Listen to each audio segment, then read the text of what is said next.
business can run for the rest of your life, even beyond you, and can run for even a century or two. Build structures. Let the business be able to run without you. Have a board of directors.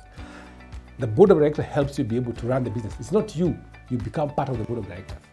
Your business is your life. And when you structure it that way, then it will be able to pay you and pay the next generation to come.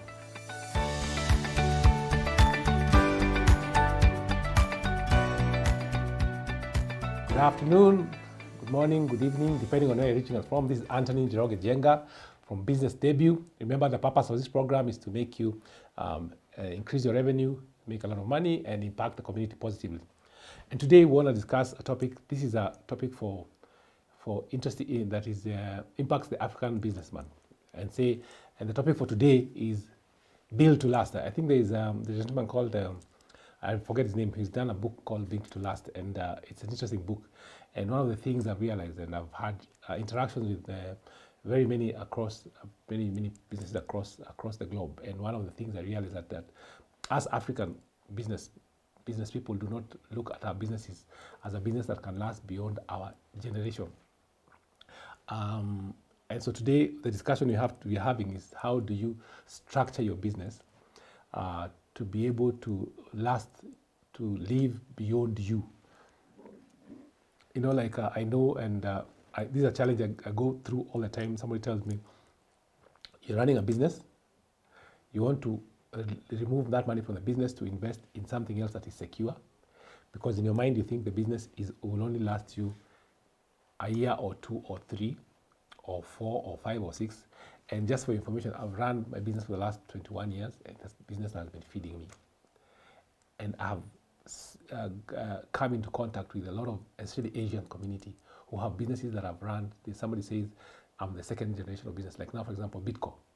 The CEO of Bitco is not the one who started Bitco. Bitco started by the father. And he handed over the business to Bitco, who's doing a good job and has been able to grow the business significantly. So your business, you don't have to remove money from the business to start a business. Your business itself can run and can go beyond you. I was talking to another Asian who's in India, and he runs a business, and he's a third generation. That means the grandfather started the business. The fathers took over the business. Now he's running the business. So it's 3 generations that are running the same. They're dealing with steel. So they've been running the business for the last 60 years. I have another one who sells carpets, and he sells carpets in India. He sells carpets to the US market, and actually sells some to Google, Facebook. And the business is a 50-year business. He's also third generation. So in the African mind, because of where we come from a colonial mentality and the poverty mentality we've had, is that we think that your business will only run up to you, and even you. For example, you find you're having pressure from your wife, from your father, from your mother to build. So for example, they can tell you build a house or buy a property because that one is secure. Yet your business is secure. Right now, if you look at the businesses globally which are doing well, are not real estate business. Facebook, YouTube, Instagram, Apple is a phone company, electrical companies like Elon Musk has Tesla.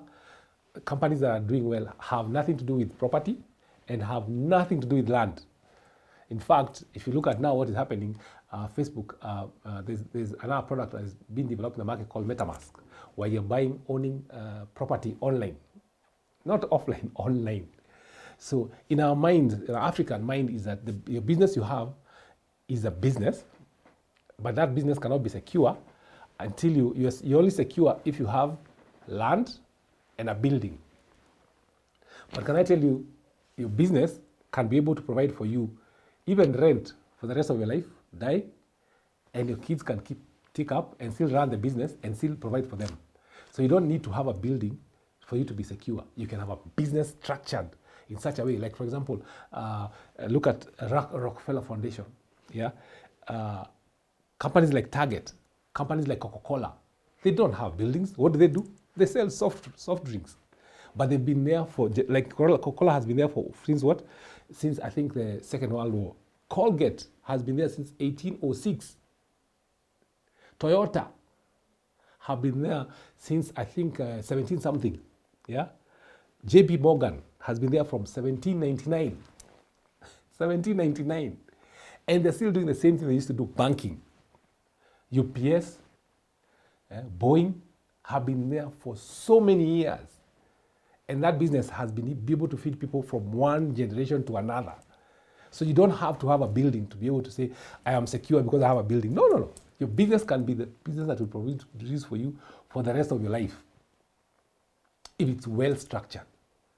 So don't look at the business as the business, and then you have other things. If you look at Bitco, for example, Bitco, to a point where Bitco was able to buy products from Unilever and all those products like Blue Band, because they build a brand so well. The value of Coca-Cola right now as a brand, forget about Coca-Cola, the product they sell, soft drinks and all that. Coca-Cola, the brand itself, the name Coca-Cola, is such an expensive brand that you can't afford. Coca-Cola, the brand. So our African minds have to move from thinking that I'm running a business. For example, we've had so many businesses in Kenya where a business does not even last the lifetime of the founder. The lifetime of a founder, the business dies before even the founder dies. Look at Nakumat, look at Tuskys. The businesses do not last beyond the founder. Why? Because in the mind of the founder, they think that this is a business and this is me. You separate yourself from the business to a point where you suck the business out of its cash flow to a point where the business collapses. Yet there are companies that have been there since JP Morgan, since 1799. How many years are those? Coca-Cola was started in 1806. Toyota was started. Toyota, you don't even talk about generation now, because they have structured the business in such a way that the business can outlive the owner and can produce and help the owner to the point of this first, second. You see, like now in Africa, we think I'm going to be able to give land to my son because I have land, so I'll give land to my son, and so my son will inherit my land, and then after that, they feel safe.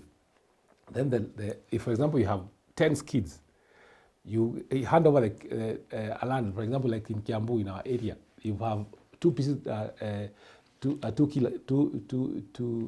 acres of land. So you have 10 kids. So those 2 acres of land, you hand over to them.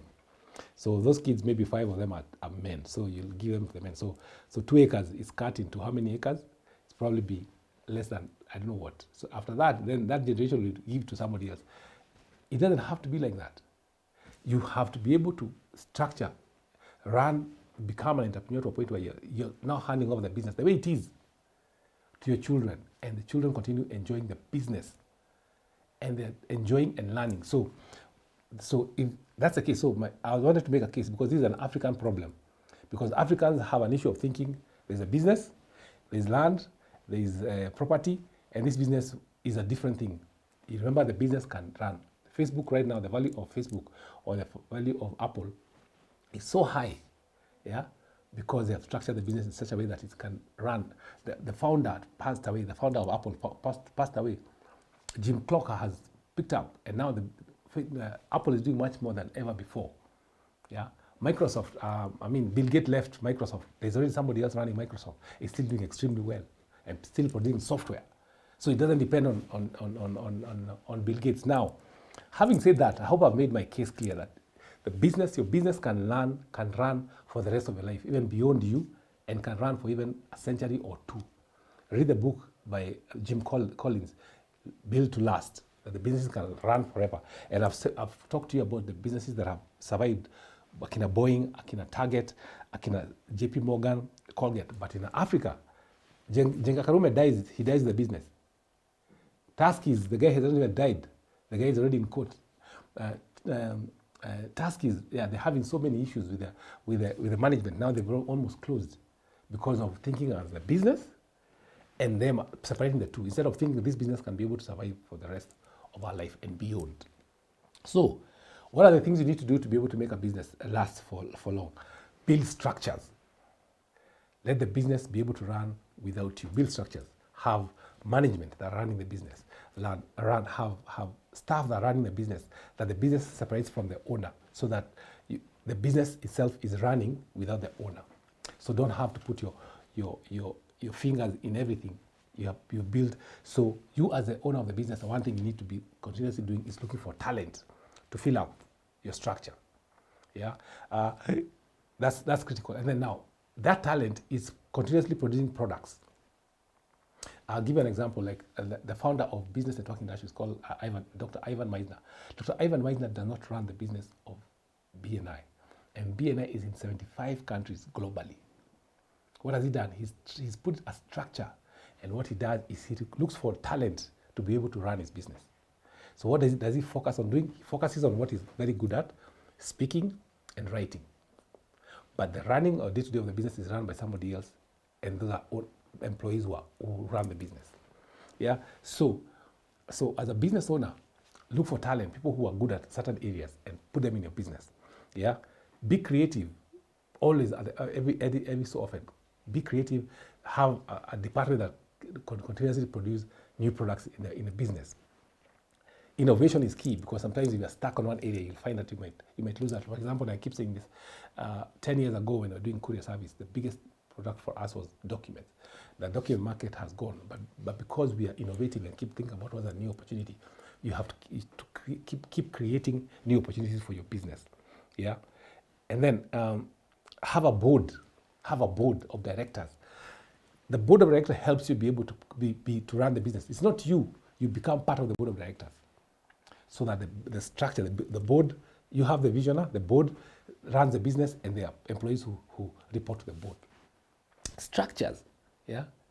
You as a vision carrier, the only focus you need to focus is on vision carrying. Train your children to own the business. Let them learn about the business you're running. Let them learn. That's what Indians do. They do that very well. During holidays, like now kids are out of holiday for 2 months. That child should not be at home playing and you're running a business.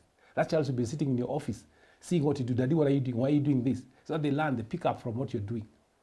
Yeah? Entrepreneurship, they learn early. Let them make the decision whether they want to be part of you or they want to go and start their own businesses. But let them learn. So they should be in your office running around. Yeah? And now, the other thing that you have to focus on as a business owner is training people. Delegate as much as possible. Delegate as much. Make sure that you're not doing much. What you're doing is you're teaching people. You become an expert in teaching people how to become good at what they do. So that you have structures of people who are trained. So the only thing you do is train and put them in your organization. Train and put them in the ones you don't need, you remove. Yeah. And that way you're able to run your business effectively. So remember, this is a trick this is a strategy about a business. Have a structure. And the structure of a business is have a board of directors, have managers in every area, and separate yourself from the business. So the business can run without you.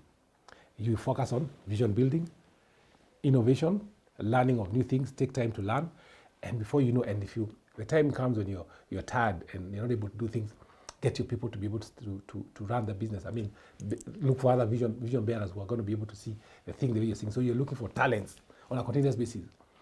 So you're passing information. So one of the things that we realize and this is a global problem, that we don't mentor people to be able to take over our positions.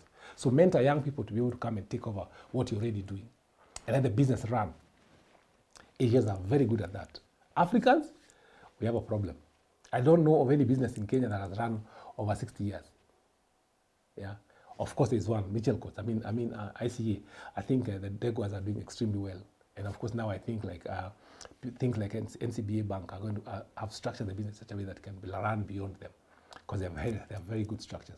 But the other businesses, the small businesses, people don't structure them. So your business can feed you. Invest in your business. Invest in your business in a structured way that it can be able to feed you and feed your children and your children's children. Like the likes of Toyota, the likes of Toyota, the likes of Boeing, the likes of Target, the likes of HB Morgan, the likes of Colgate, who have been there for centuries. Yeah, and the business can be able to feed your children, feed your family, and feed the rest of the people in the world. So it's important that you structure your business in such a way that that happens. So don't think as your business as another thing. Your business is your life. And when you structure it that way, then it's able to pay you and pay the next generation to come. Great. So once again, my name is Antony Njenga from Business Debut. Remember, the purpose of this program is to make you make a lot of money, increase profits, and do what? Impact the community positively. Thank you, and God bless.